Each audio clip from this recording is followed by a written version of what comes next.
All right, you're on. Thank you. Good morning, everyone. I'd like to call to order the open meeting for October 8th, 2020, and ask the Commission Secretary for information on today's agenda. Each commissioner has independently reviewed the minutes of the open meeting of Thursday, October 1st, 2020, and each has informed me there's no need to discuss those minutes. Move we approve the minutes of Thursday, October 1, 2020. Second. All in favor? Aye. Aye. Each commissioner has independently reviewed the agenda, and each has informed me there's no need to discuss the notices associated with agenda items 2 through 6. Move we approve the notices of proceeding associated with agenda items 2 through 6. Second. All in favor? Aye. Aye. Okay, that brings us to agenda item 7, which is docket 5820-TE-100. This is the application of Superior Water, Light, and Power Company for approval to implement a community solar garden program. We're revisiting this particular docket, which we first discussed back on July 16th. All of us had a number of questions about the application, so we laid it over to seek additional information from the company. Commission staff subsequently issued a data request, and Superior Water, Light, and Power provided us with additional information. I want to give a shout out to Patty Green and her team at Preferred Intelligence. It was really helpful for me to be able to go back, since I can't remember what I had for dinner last night. It was really helpful to be able to go back and pull the Wisconsin Utility Regulation Report to see exactly what we discussed. So just as an aside, Superior Water, Light, and Power Company seek approval of a community solar program. And this particular program has 3 different payment options. Option 1 is an upfront payment. Option 2 is a flat monthly subscription payment. And option 3 does not have a flat payment, but a fixed charge per kWh that is applied to the project's production on every monthly bill. All 3 of the payment options require the same reservation fee and incorporate all of the capital O&M financing and other costs of the project into those fee structures. All 3 payment options also provide a monthly energy credit approach that corresponds with the subscription amount and the actual production from the project. So the first question that we had when we discussed this initially was related to the capital costs, because the capital costs were pretty high, especially when you compare them to projects that we've previously approved here. And so as part of follow-up, the company indicated that as well, beyond just economies of scale, because this is a pretty small project. So beyond that, they indicated that the higher capital costs are due to the investment tax credit timing and utilization, along with capacity factors related to solar production that can be expected in the northern part of our state. They also indicated the rate of return in comparison to PPAs for other utility projects and discount rates that they applied to their project financing, which may be different. And so Commission staff looked through that information and they agreed that those are in fact additional factors that would explain the higher capital costs of this project. So then we get to the general payment options. There are 3 of them. Payment option 1, specifically whether it was appropriate to include the applicant's rate of return in the price. We had suggested that perhaps it should instead be treated as a contribution in aid of construction, which then the company would be ineligible to collect a return on that. In response, the company indicated that funds collected under this payment option 1 should not be treated as contribution in aid of construction. because that particular payment option doesn't equate to those customers providing the initial capital investment. So through the back and forth with staff, I'm comfortable that if we eliminate that rate of return, it's going to result in them actually under collecting the necessary revenue requirement.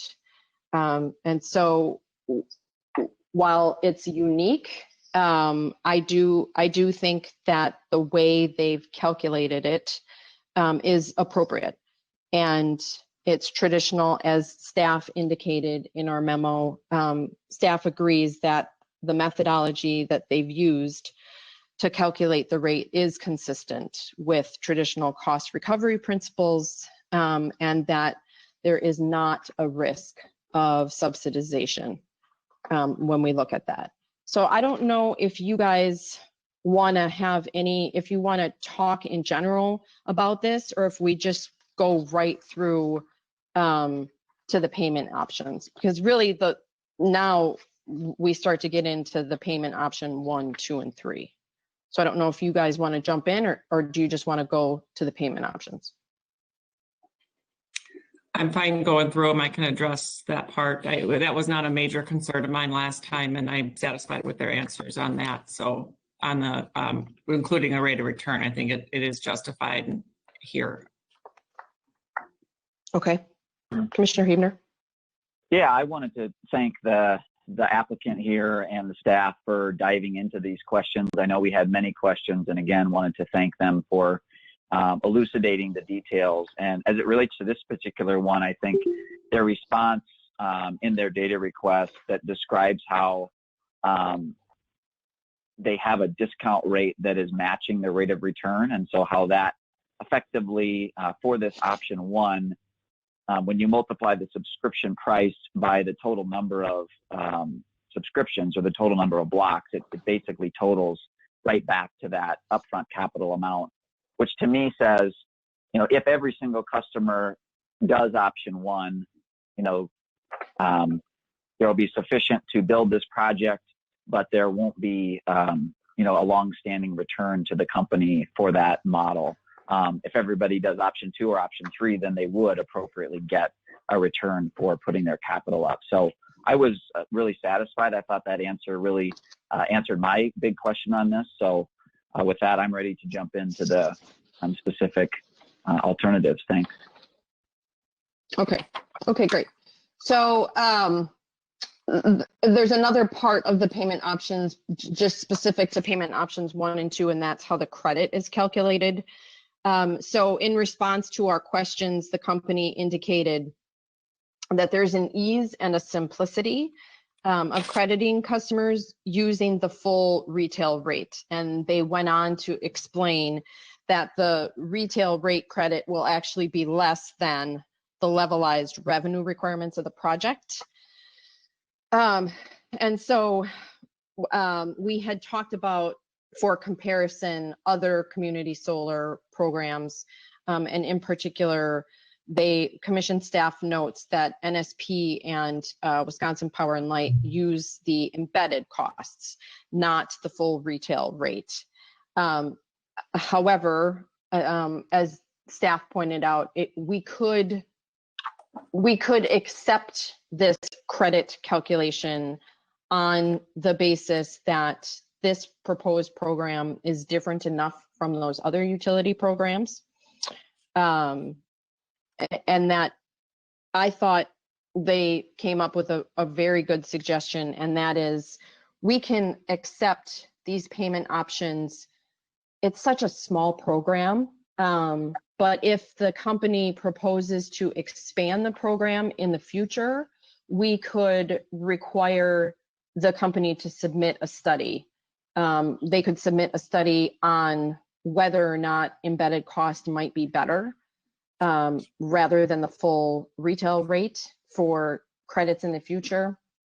And so I am actually going to, I'm going to accept the company's proposal for the different payment options, but in all 3 cases, I'm going to take staff's suggestion, and I'm going to propose that if the company wants to expand this program, or if they come back with a larger community solar program, that they are required to submit a study on the issue to consider whether an embedded cost or an avoided cost method for credits makes more sense. So this particular option related to payment option 1 on page 8, I would be at alt 1, but I would modify it to have them come back with a study if they decide to expand the program. Commissioner Nowak? Thanks. Yeah, again, I like that they have different payment options set up a little bit differently, but all in all, to me, it's not that distinguishable. You know, it's still a community solar program. To make it different from other programs, this is where I had an issue last time. I think we've all either gone to rate school or been working and setting rates for many years. Never learned that you set rates based on ease and simplicity. That's not how we set rates. They're based on cost causer. They're based on cost causation. I never have, it's just not how we do rates. Again, we can pick a nice round number if we want to make it easy and simple too. That's just, it is contrary to how we do things at the commission, how all commissions do things. I appreciate the fact that they want to make it easy and simple, but you know, we have seen these programs with other utilities and they're wildly popular, and we set them based on the embedded rates and cost causation, and people still get it. They get it the way we set the rates. We don't need to make it, you know, too easy. If people want this, they'll sign up for it. So while I understand this is a new offering for Superior, it's not new to the state. So we're beyond this kind of, let's just try it out in pilot stage. We've seen these work in other areas and it's working the way we've set the rate. So I am at alternative 2. Again, I like that they have different payment options, but I think that they need to come back and use a different approach that's based on the avoided cost of energy, capacity, and transmission, rather than something that's easy. So I think that we need to be consistent, and the fact that it's a small program to me doesn't matter, because then if you change it later, you're charging one set of customers a different rate, then you're going to charge customers at a later that maybe sign up for a larger program for essentially receiving the exact same service, which is again something we should not be doing. So I'm at alternative 2 on both of these payment options. Payment options 1 and 2? For both of them, because they Yeah, both okay. had credit at the retail rate. Got it. Okay. Commissioner Huebner? Yeah, I too appreciate that there's different payment options. I think it'll be interesting to see how popular each one is. And so I am at alternative 1 on accepting the payment option 1. As we talked about, I think the upfront cost, it does make sense with how they're calculating it. And I'm comfortable that they're not over collecting anything from the customers that will be making an upfront payment to participate. As far as the bill credits go, I think, you know, I brought up last time, this is a utility whose parent company is in Minnesota. They have different policies over there. They have a value of solar policy related to their community solar bill credits. That's higher even than the 11.5-cent retail rate they're proposing here. So I think absent a broader discussion of what those values of solar are, I'm fine with the retail rate bill credits that they've proposed. So I'm at alternative 1. And Madam Chair, I would join you if they want to expand this in asking them to look at, you know, the appropriate bill credits, or if that's changed. But I think the key piece is looking at what those different values of distributed energy are and making sure to the extent that they exist that they're accounted for in the rate if it's different than retail. Okay. Okay. So now when we look at payment option 3, there's a proposed charge adder to that payment option. So with MG&E's community solar program, we approved a grid electricity charge. And so when we asked the company to provide additional information, they stated that unlike MG&E, Superior doesn't generate its own power, and it's dependent on wholesale contract for its power generation needs. And then they went on to state that customers pay for that power through the retail rates. So they're asking for this grid electricity charge. And so I'm interested to hear what you guys think about this. I was inclined to not allow it initially, but I do want to hear what you guys have to say. Commissioner Nowak. Yeah, thanks. I still think it's appropriate here to look at adding that additional grid electricity charge. While they don't produce their own, we're still looking at a capacity cost that they may have to incur for part of this. So I think that it's appropriate to continue to look at this. Again, I know we didn't do it initially for MG&E, but we went back and did it for them. I think there was an argument made that maybe staff brought it up, well, we could again add it later. I think we need to learn from each of these programs that we do and build on them. And we've learned that it's necessary in the MG&E situation. I think it needs to be explored here. So I'm at alternative 2. Okay. Commissioner Huebner.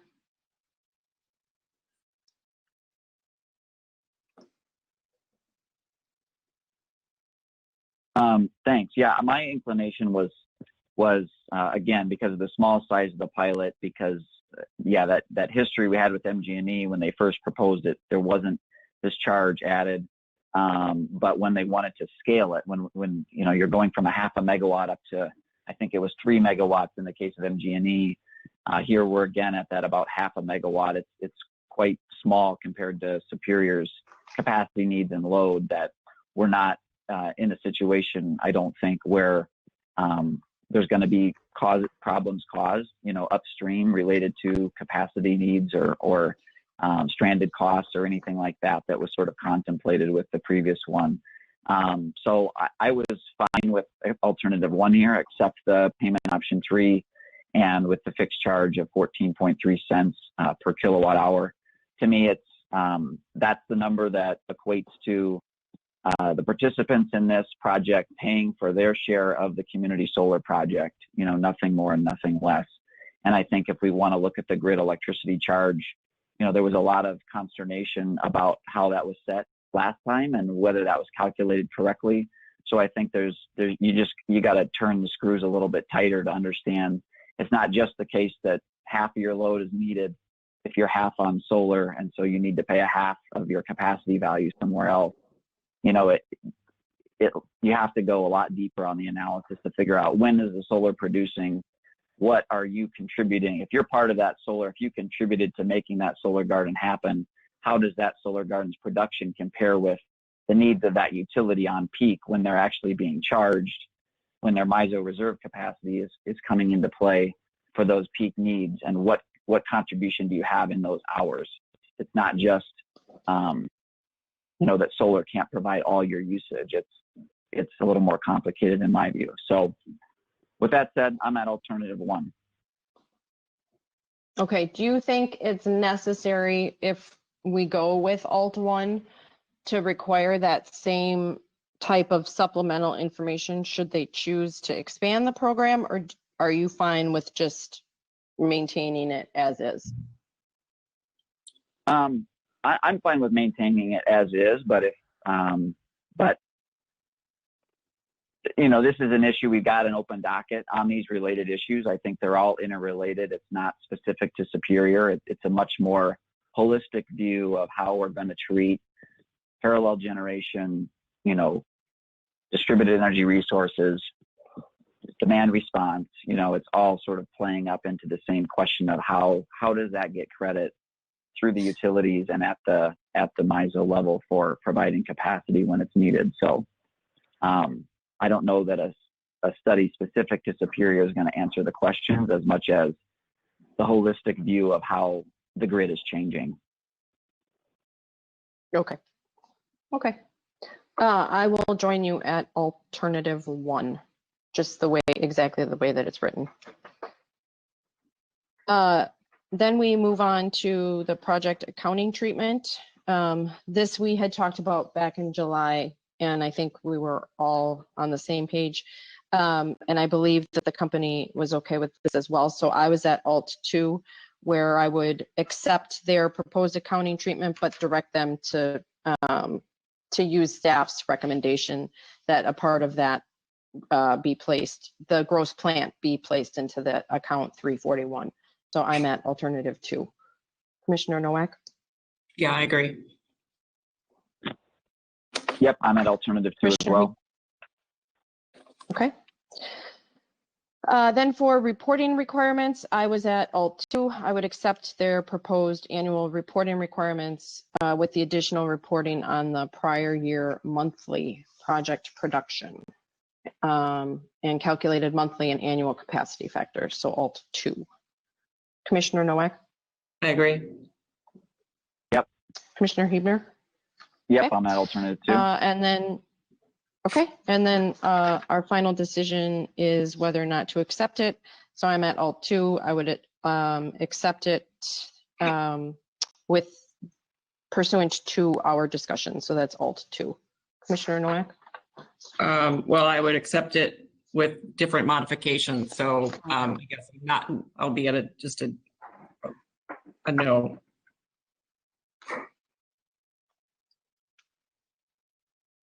The last part cut off. Sorry, what did you say?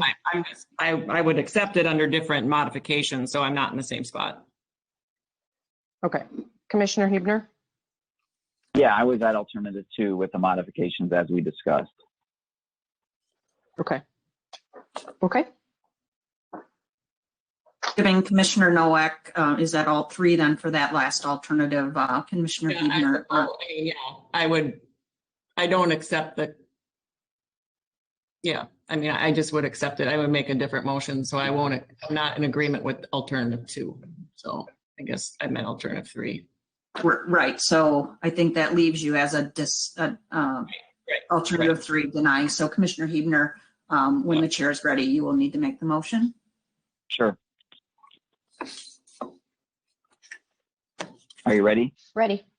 Yep. Okay, in docket 5820 TE 100, I move that we approve as modified the application of Superior Water, Light, and Power Company for the implementation of a community solar garden program as we discussed today. Second, all in favor? Aye. Aye. Those opposed? No. Okay, that brings us to our last item on today's agenda. It's agenda item 8, docket 5-BF-2020. This is for CARES Act broadband grants. So earlier, just a few weeks ago on September 23rd, the governor announced that more than $5 million of funding from the federal CARES Act would be made available for the expansion of broadband internet service in underserved areas of our state. The CARES Act is very specific, and there's specific Treasury, Department of the Treasury guidance as it relates to broadband and how CARES Act dollars can be used. But one of any broadband project funded with the dollars has to be capable of providing service no later than December 30th, 2020. So because of that tight timeline, we sent out a letter on September 24th, and we asked for shovel-ready proposals from applicants that had proposed projects during our first fiscal year 2020 grant round, but those projects weren't awarded a grant. I think one of the reasons that path was pursued was because those projects were evaluated by the scoring panel. So there had already been some vetting to a certain extent of those projects. The CARES Act is very specific about costs that have to be, how they have to be used. And there are 3 particular provisions that we have to check the boxes for all 3 of these in order to use the CARES Act dollars. The first is that the costs are necessary expenditures incurred due to the public health emergency. The second is that the dollars cannot have been accounted for in the budget most recently approved as of March 27th, 2020.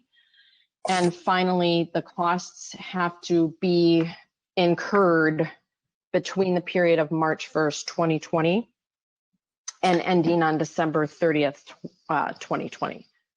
So we had, because of the tight timeline on this, we have 2 what I would consider to be administrative threshold recommendations that we need to address. There was some late information filed, and so our council has indicated that we should discuss whether or not we accept that late information. So I believe one of the projects missed the deadline completely. And then we received supplemental budget information on a couple of projects. And then I believe it was yesterday, we received comments from Charter related to the eligibility of 4 of the projects in particular. So I know that I'm usually the crabby one and I'm a stickler about abiding by the deadlines that we set, but I think that this is an extraordinary circumstance. And we are trying our best to not only meet the requirements of the CARES Act funding provisions, but we're also trying to make sure that we are continuing to be good stewards of the funds that we provide to grantees. And that is no small order. So I would be inclined to accept the supplemental budget information that we received on the number of projects. And I did read Charter's comments, and those comments caused me to go back and do some review and to review, again, not only our statutory provisions, but the guidance provided by the Treasury Department. So I would accept that. The one project that was completely filed out of time, I would not accept. So I guess I'm 2/3 allowing them in. Commissioner Nowak? Yeah, I think the budget information that was supplemental to the applications that came in, we should accept. I'm fine with that. I think it's helpful and instructive. The application that was completely late, I agree with you. We should not accept, and I do believe that we should accept the comments of Charter Communications. And in fact, I part of me is wishing we had solicited comments on this from everybody, the public. I think, and I'll talk about it more later, I think it would have made our decisions here. We need to have better information to make these kinds of decisions, and just keeping in mind that these are the public's dollars that we're spending, we should ask them for comment on it, particularly the other entities that have commented on this in the past. We need to get an understanding of how this impacts what we have funded in the past and what we may fund in the future. And I think without that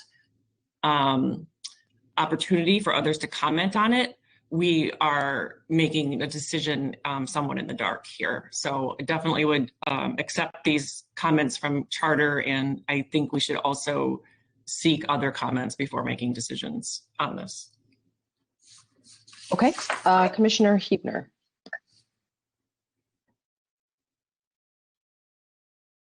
Sorry. I'm going to join you both on your accepting the 3 late budgets because the applications were in on time and those were budget amendments, accepting the charter comments, but not accepting the completely late application. So I'll join you on those items.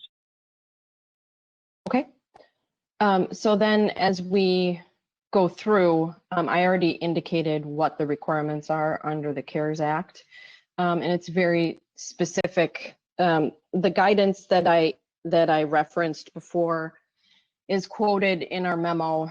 But I just think it's an important piece of guidance that the U.S. Treasury has issued, and it's specific to expanding broadband capacity, and that is that the expenditure is only permissible if it's necessary for the public health emergency. The cost of projects that would not be expected to increase capacity to a significant extent until the need for distance learning and telework have passed due to the public health emergency would not be necessary due to the public health emergency, and thus would not be eligible uses of the fund payments. So I take that to mean that so long as the projects can demonstrate that they will increase broadband capacity to a significant extent in a project area, that will then satisfy the requirement under the Treasury guidance related to the need for distance learning and telework specifically. So I don't know if we want to go through each project by project, Commissioner Nowak. It sounds like perhaps you have a suggestion of maybe not deciding on projects today and seeking comments from other parties. I will tell you that I am inclined to accept the projects for funding as proposed by staff. As I indicated, I read the comments from Charter, and I appreciate their position. Just a couple of things that I would note from the comments that they submitted. I think it's important to remind everybody that the definition for unserved and underserved is set by Wisconsin state statute. And that under that state statute, the existence of one provider doesn't necessarily mean that that area is considered served for purposes of the legal definition. And because we don't regulate telecoms, we can't require them to provide service. We can't require them to offer payment plans. We can't place any conditions on them because we don't regulate them. So when I look at the statutory provision, I end up with the conclusion that the existence of 2 providers helps to ensure the access that we are charged with ensuring. And fixed wireless in particular is imprecise, right? I mean, by nature, it's going to be a little bit squishy around the edges. So when I looked at the maps that they submitted, that actually bolstered my view that the projects will do exactly what they're supposed to do, and that is that they will increase capacity to a significant extent. So every tower that was proposed to us was evaluated. And it will reach the under and the unserved that need internet during the public health emergency. If we go in and we start removing towers based on Charter's comments, then the actual impact will be that we will leave people unserved and underserved, because there will be a significant piece. It's especially glaring to me on one of the maps that they provided, that if we were to not fund the project as they have asked us to do, that we would actually be in a worse position because we would be leaving people in rural areas with no option. And Charter has chosen to not go there. And we see this round after round where a project is proposed and then we hear, well, no, we were going to go there. We're going there. We're going to be there. But these are projects that are ready, and they will be able to connect people by the end of the year. And I think that's where our focus needs to be. So I was at Alt 1, and I would award the grants to the projects that staff has identified in the attachment. So I was not persuaded by Charter's comments to eliminate the Ethoplex, Fond du Lac, Greene County, Dodge County, or the Thrive projects. Commissioner Nowak? Thanks. Yeah, we have talked so many times about how important broadband is across the state and getting it to people. And, certainly that hasn't diminished, and it's just been highlighted during the pandemic. But at the same time, we are obligated to spend tax dollars wisely. And especially during this time when we have these CARES dollars that have restrictions on how they're used, and that there's many other purposes for which they can be used that we know will go and can be spent. These are the projects now before us, we are hoping that they get done by the end of the year, but we have no idea if they will. So first, we have to keep in mind that we have to spend these dollars wisely. And these are projects that we have seen at least once, if not twice before, and have never funded. And there's a reason for that. It's because they are the more inefficient projects, and we have said before that we don't think that it was a wise use of the taxpayer dollars to do it. It is also, I have struggled in the comments from Charter, I think just reinforce some of the concerns I had about spending these dollars on something that, to say that these projects are just because of the pandemic is a hard thing for me to get my head around, since it's literally the same project that we have seen once or twice before, and we'll likely see again if we don't fund them today. So the need for these projects did not arise because of the pandemic. They existed before the pandemic. They will exist. The ability, the desire to put broadband in areas will exist after the pandemic. It did not arise because of it. So I think it is a stretch to say that these projects meet that definition under the CARES Act. And I think we have to be very careful about spending these federal dollars and not having to be subject to an audit later and coming back and potentially having to reimburse the dollars. I think the greater concern I have is, again, allocating dollars to something that may happen versus something that using these dollars for something we know will go immediately to help people in the pandemic. And that could be anywhere from assisting hospitals, which we know are at capacity now, buying PPE, assisting schools, putting it more into the energy assistance programs. There's so many other ways that we know these dollars will be spent wisely, rather than here making a shot in the dark, hoping that, as you noted, 8 of these projects are fixed wireless, an imprecise method of doing broadband. Only 4 are fiber. And again, as I noted, I think we also should get comments from the public on this. We've always gotten received comments in the past on previous grant rounds, and that's because it's instructive to our decisions. And I did go back and look at some of the comments made on these projects before. Those concerns still exist that were raised before. They still exist today, and I think we need to take that into consideration as we make these decisions. We don't know some of the unintended consequences of making these grants today. We don't know that, especially for the smaller providers, if we're going to take away resources, personnel that are currently, because this is such a condensed timeline, that they haven't planned for this project this year. Now they may have to shift personnel from one project to go finish this project because it has to be done by the end of the year. So are we then just moving the problem from one area of the state to the other? I don't know. I think we need to know that. Are we maybe potentially putting at risk future projects? A lot of these projects are funded with ACAM dollars and CAF money.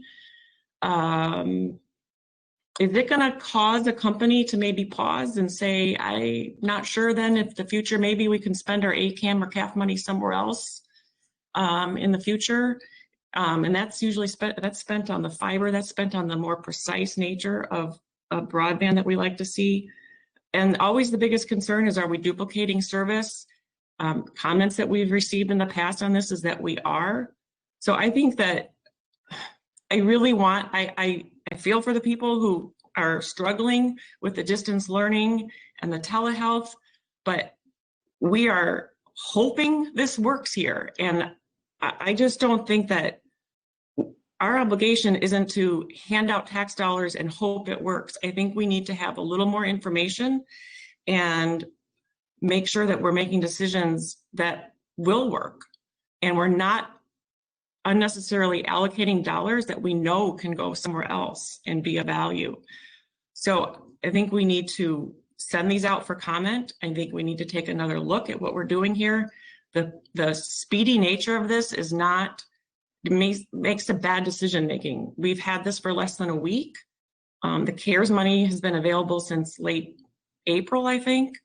So now to tell companies you've got to get a project done in 2 months, I'm just not, it's not the best use of these dollars right now. So I can't support these projects, any of them right now before us. I think we need to, at a minimum, put it out for comment and understand and make our decision based on better information. Okay, Commissioner Huebner. Yeah, thank you. I think the charter comments were helpful in sort of elucidating some of the fundamental questions surrounding this particular action today. But I actually was not persuaded by many, if any, of the arguments that they made. And however, they did cite to the guidance document that we used in our memo, and they cited to another document that the Treasury, the Federal Treasury Department has put out related to that. And, I think it's just the nature of two words, which is necessary and then due to, which my initial inclination was similar to Commissioner Nowak's, which is, well, this isn't due to the pandemic. This is a project that's been around. But specifically in the guidance provided by Treasury, it says due to can mean expenditures used for actions taken to respond to the public health emergency, as well as expenditures incurred to respond to the second order effects of the emergency. And to me, that's exactly what we're talking about here, the second order effects. We've got, mandated school at home for a lot of districts. We've got a lot of telework. Certainly, we know it's safer for people to do telemedicine. These are the exact second order effects of the emergency that Treasury anticipated. So I think that argument didn't persuade me. I think that Charter's comments sort of indicate that these funds are coming through the state statutes of broadband expansion, or that they're running through those statutes. And in fact, they're not, right? They're separate dollars. They're CARES dollars. They're used for broadband expansion, and that's an eligible use, as we've seen from the FAQ that was provided in our memo. However, we're not obligated to follow the state statute related to broadband expansion to a T. Obviously, we've used these existing projects because, or we've screened these existing projects because we needed to be sure that they were going to go into underserved and unserved areas. And because we happen to have had this previous round, we were able to identify projects that meet that CARES Act requirement. The other thing that I think is important to know is my understanding is this is reimbursement. So this is actually a large risk being taken on by the potential grantees. I guess I'm possibly looking to Cindy or other legal for confirmation that is how this will go out, is this is going to be a reimbursement program. So if the grantee accepts the grant and then is not able to perform or does a certain amount of construction but doesn't actually connect any customers, that's going to be their expense. We're not going to reimburse them until they've connected customers by December 30th. Is that correct? Yes, Commissioner Huebner, this is a reimbursement only program. Okay. So I think, the wise use of funds is always top of mind with any kind of taxpayer funding, this certainly included. But I think the risk is relatively low on us and relatively high on the grantees to be able to deliver this. And I think the virtual nature of broadband connection, we know how critical that is. We know Senator Mark Line, had previously sent letters into the governor suggesting this exact use of the funds because he saw that other states were doing it and because he's so aware of the acute need in rural Wisconsin for expanded broadband. The other thing I think that's really critical to understand is even if Charter is covering this network, they made in their comments an allusion to the idea that there has, in an area that's already covered by broadband, there hasn't been a change in the need within that area. And I don't think that's true at all. I think, the broadband that customers had before the pandemic, if you went to work, you didn't need broadband at home from 8 to 5 so much. Your kids certainly didn't need it while they were at school. And now here in many places, you've got 3 and 4 simultaneous video conferences happening. The needs on the existing Charter system have to be straining. And so I think, again, the CARES Act talks about expanding capacity. I think providing more capacity from alternative suppliers is actually going to enable, more throughput through the entire system, which is consistent with what the CARES Act FAQ is about. So that was my soliloquy on all of that stuff. With that said, I too am comfortable. I know that I agree with Commissioner Nowak. In an ideal situation, we'd get comments and we would get more information. I always appreciate that as far as making decisions. But the balance in this situation is projects that need to be done in less than 90 days. And my concern with that would just be what would be the turnaround to getting, it's probably at least 2 weeks by the time we get comments, consolidate and come back.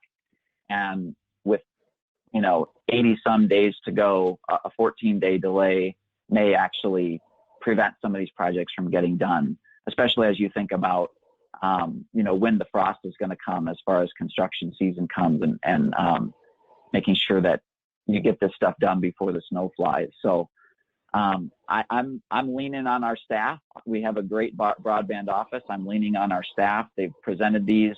They think they're viable and consistent with CARES. I'm sure they'll be working on a very regular basis with these grantees to make sure the projects do exactly what they need to do. So I'm going to join you, Madam Chair, and accept the projects. And I just had one question for you, which is, would you accept the revised budgets from the 3 applicants that asked for revised budgets? I would accept those revised budgets. Yes, I would as well. Funding amount. Yeah. Okay. Yes. Yep. Thank you, Commissioner Huebner. That was a good soliloquy. I have to circle back on 2 things, Commissioner Nowak, that you raised. I believe you used the word that we are, quote, hoping that this works. And I'm just going to take issue with that because I think it grossly mischaracterizes the controls that we have in place and the way that this agency dispenses grants. I mean, when I look at our grant agreements and how they are set up, and we all have a draft of the grant agreement, the fiscal controls that are in place, especially when you're talking about grants that are done on a reimbursement basis, we do not hand money out based on hope. And I think that's an important point that needs to be made, because I think what it does is it sort of undervalues the work that our state broadband office does day in and day out. They go through these reimbursement requests with a fine-tooth comb. And so we are not just willy-nilly letting dollars go out the door. And so to that end, we did have a draft of the grant agreement made available to us. And I think that our fiscal staff turned themselves inside out to ensure that the proper fiscal controls are in there. And Commissioner Huebner, you brought up a good point that this was actually a suggestion that came from one of the members of the task force, asking the governor to release some of the CARES Act dollars for the purpose of connecting people in rural areas to broadband. And nobody has made the statement that these projects didn't exist prior to the pandemic. I mean, that would be just silly, because of course the projects existed prior to the pandemic. What we need to be focused on is whether or not the projects will increase the capacity to a significant extent in a project area. And I think, again, the work that staff did to drop everything that they were doing and to really thoroughly go through these projects, ensure that we're not just hoping the projects get finished, but that they will get finished. But more importantly, if they don't get finished, they don't get paid. So the risk is on the provider. It is not a risk that we are shouldering as stewards of taxpayer dollars, nor do we ever shirk that responsibility when we are dispersing grants. Yeah, let me clarify what I meant by hoping it works. I meant by, and I know we have good fiscal controls in place. Meant that we actually increase capacity and that these projects get done. That was the intent of that statement. And I do understand this is a reimbursement program, but that doesn't mean we're not at risk, because we've now essentially say we're going to hold $5.8 million off to the side, that maybe some of it, a lot of it won't get spent because these projects won't get done. And the risk is we aren't spending that money as a state on projects that we know are 100% needed, necessary, and will get done. Helping schools, helping hospitals, buying PPE, helping energy assistance. Because this money, and I was trying to get to the answer earlier this week, if the money is not spent by the end of the year, it lapses back. I mean, it doesn't carry, from what I can tell, it's just not like, well, we can carry it over into January from what we tell. So we risk losing out on up to $5.8 million for other uses when we're holding it for these projects that we are getting rushed through. So that is the risk that I see here. And I think to me, it's valid. So I get that it's a reimbursement program. And I also, my other concern on, we budgeted for these. The state we have a budget for the broadband grants. The CARES dollars should be used to offset things that we haven't budgeted for. The state obviously has budgeted for broadband grants. Counties have also budgeted for it. So again, these are the same projects. It's not a different project. So it is also, I think, a risk that we are funding these with CARES dollars in that manner, since we've already budgeted for these projects. So I just wanted to respond to those. I know other states are using CARES dollars for broadband expansion. They're doing it sometimes in different ways, not in the construction process. Maybe we should look into that in ways that we haven't budgeted for, that might not be duplicative, whether that's, bill assistance or funding from the home to the, that last section from someone's home, rather than doing the whole construction section. So I think that, we needed really to take some time and figure out how to spend this money wisely. So I can't join you in these projects and approving them today. I would like to do that in the future, but we just, we don't have information that makes me satisfied that we're using these dollars properly right now. Okay. I understand. So all that being said, I'm at Alt 1 and I would award the funds to the applicants with the updated budget amount.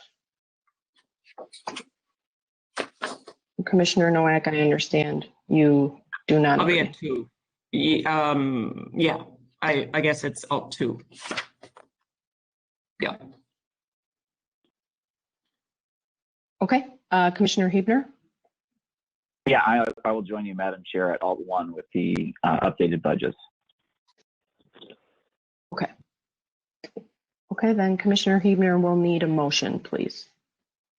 I'm just going to check with Cindy and legal and make sure they have everything they need. From legal we do. Christy, does your team have what you need? And just to clarify, so Commissioner Nowak, you will be a dissent. Yeah. Thank you. Okay, good. All right. So in docket 5BF 2020, I move that we determine the applicants that should receive funding under the CARES Act for previously unbudgeted costs of broadband expansion, consistent with our discussion today. Second, all in favor? Aye. Aye. Those opposed? No? Okay. That concludes our official business for today. Our next open meeting is scheduled for Thursday, October 15th, 2020 at 10:30 a.m. May I have a motion to adjourn? Okay, we stand adjourned until Thursday, October 15th, 2020. Second. All in favor?